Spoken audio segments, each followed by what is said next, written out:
آپ کا پہلا سوال ہے، اللہ تعالیٰ نے انسان مرد اور عورت کے جسم میں شہوت کیوں پیدا کی؟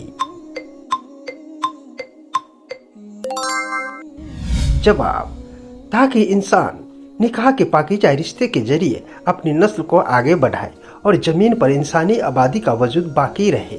اگر یہ کشش نہ ہوتی تو کوئی نکاح اور گھر بسانے کی زحمت نہ اٹھاتا۔ سوال، عورت کے وجود میں حیا مرد سے زیادہ کیوں رکھا گیا ہے؟ جواب، حیا عورت کا زیور اور اس کی حفاظت کا قلعہ ہے۔ حدیث کے مطابق حیا ایمان کا حصہ ہے۔ عورت کی حیا اسے معاشرے کی بری نظروں سے محفوظ رکھتی ہے۔ سوال، اللہ نے عورت کے سینے میں دودھ کیوں پیدا کیا؟ اس کی کیا حکمت ہے؟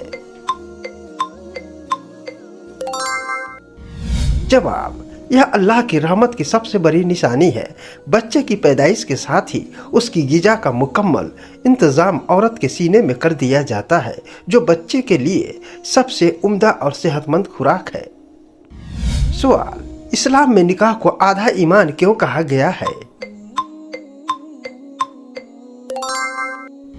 جواب، کیونکہ نکاح انسان کو بدکاری، جینا اور نظروں کے بہکانے سے بچاتا ہے۔ جب انسان اپنی شرمگاہ کی حفاظت کر لیتا ہے تو وہ بہت سے گناہوں سے بچ جاتا ہے۔ غسل جنابت میاں بیوی کے ملنے کے بعد کا غسل اسلام میں کیوں فرض کیا گیا ہے؟ جواب، جسمانی تعلق کے بعد سستی اور ناپاکی کو دور کرنے اور جسم کو دوبارہ عبادت کے قابل بنانے کے لیے روحانی اور جسمانی پاکیزگی لازمی ہے۔ دوستو، اسی طرح کی اسلامک معلومات کے لیے ویڈیو کو لائک اور چینل کو سبسکرائب ضرور کریں۔ سوال، عورت کو ہر مہینے آنے والے حیض کے پیچھے کیا حکمت ہے؟ جواب، یہ ایک فطری نظام ہے جو عورت کے رحم کو صاف کرتا ہے اور اسے ماں بننے کے قابل بناتا ہے۔ اس دوران اللہ نے عورت کو نماز اور روزے سے چھوٹ دی ہے۔ سوال، مجی اور منی میں کیا فرق ہے اور ان سے پاکیزگی کا کیا حکم ہے؟ جواب، جذبات کے بھڑکنے پر نکلنے والے پتلے پانی کو مجی کہتے ہیں۔ اس سے صرف وضو ٹوٹتا ہے، جبکہ شہوت کے ساتھ نکلنے والے گاڑھے مادے کو منی کہتے ہیں، جس سے غسل فرض ہو جاتا ہے۔ سوال، اسلام میں شرمگاہ کے بالوں کو صاف کرنے کی کیا مدت ہے؟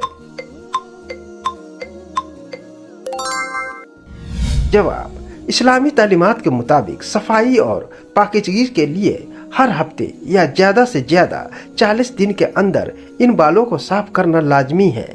40 دن سے زیادہ چھوڑنا مکروہ ہے۔ سوال، کیا اسلام میں بیوی پر شوہر کے ہر حکم کو ماننا لازمی ہے؟ جواب، صرف ان جائز کاموں میں جو شریعت کے خلاف نہ ہو۔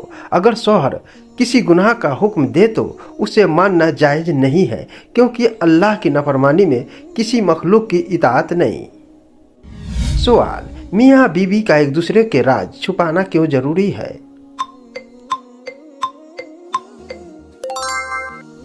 جواب، قرآن میں میاں بیوی کو ایک دوسرے کا لباس کہا گیا ہے۔ حدیث کے مطابق قیامت کے دن اللہ کے نزدیک بدترین وہ شخص ہوگا جو اپنی بیوی کے راز دوسرے کے سامنے بیان کرے۔ سوال، اللہ نے عورت کو حجاب کا حکم کیوں دیا؟ جواب، تاکہ عورت کی عزت محفوظ رہے، وہ بری نظروں اور فتنے سے بچی رہے اور سماج میں اس کی عزت برقرار رہے۔ سوال، کیا اسلام میں صرف عورت کے لیے پردہ ہے یا مرد کے لیے بھی کوئی حکم ہے؟ جواب، قرآن سورہ نور میں پہلے مردوں کو حکم دیا گیا ہے کہ وہ اپنی نظریں نیچی رکھے اور اپنے شرمگاہ کی حفاظت کرے۔ اس کے بعد عورتوں کو پردے کا حکم دیا گیا ہے۔ سوال، حاملہ عورت کی عبادت اور تکلیف کا کیا ثواب ہے؟ جواب،